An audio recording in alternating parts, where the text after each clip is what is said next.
Right, here we have another one going out. Just give it a quick test. Manual mode, 50 RPM, nothing in the bowl. Beautifully smooth and quiet.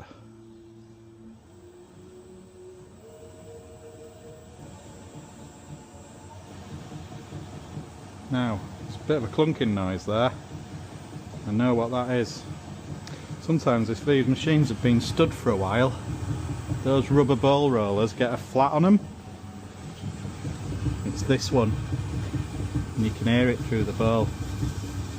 So if that ever happens, which it won't if you're using them, it's more of a problem for us, but you just point a heat gun in there, heat that roller up, and it disappears. I'll show you in a second.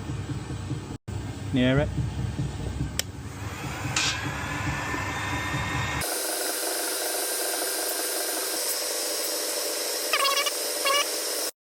And that's it. Silent. I'll just leave that running now until those bowl and the bowl rollers have cooled down again.